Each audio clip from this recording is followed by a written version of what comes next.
So I'm helping Chris do some laundry, and there's Walmart there at a distance. I don't know. I don't know if you see it, but we're gonna go there because I'm going to get him one of those power drives. Um, for now, since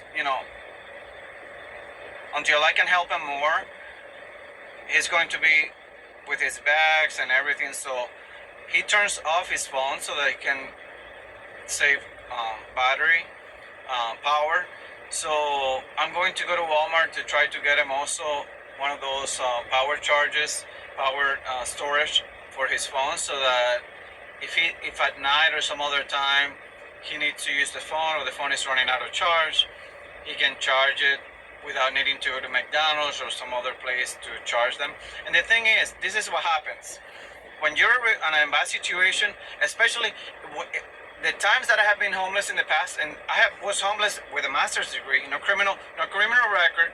People find out in those situations. So imagine other people that go through those situations, and they may not be able, may be less resourceful to be able to do such things.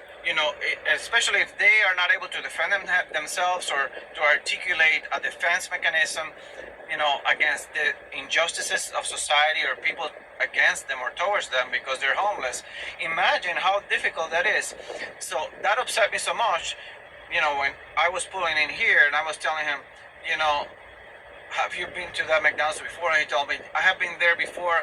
I was with my bags and I went in there to try to get some water and they didn't let me. And they were treating me really bad. They were giving me, telling him stuff,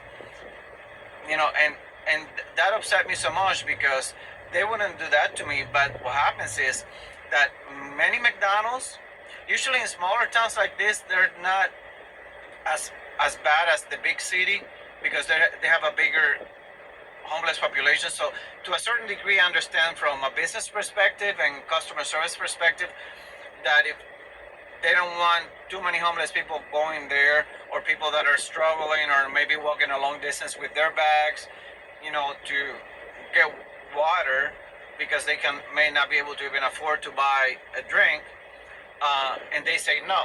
So imagine him walking around all over town, miles and miles and miles, with two very heavy bags, big bags, and he gets to McDonald's, one of the few places where he can go in as a restaurant and get some water, and they tell him no, you cannot, because you cannot get water, because they think that when somebody asks for a cup, for an empty cup, that instead of water they're going to be getting a drink. And some people do that unfortunately.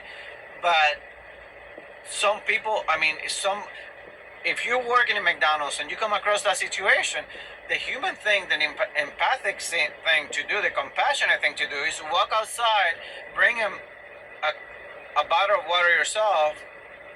How are you going to see somebody homeless that is thirsty, and your store maybe has those regulations in place where you're not allowed to give him an empty cup? Go outside and give him a cup of water, or give him a bottle of water, whatever the case may be. That to me is unacceptable. And you, human beings that may not be going through that situation, may have the mental capabilities of defending yourself against such injustices. You need to be more proactive in helping people that may be in that situation that are not able to help themselves. Some people have the mental capabilities, but emotionally they may be devastated, they may be going through depression. Other people may be transitioning from jobs, maybe depressed. You don't know what situations people might be going through. Other people have been abused and rejected all their lives, so you don't know what other people go through. You need to be more proactive in helping other people that are in those situations, okay?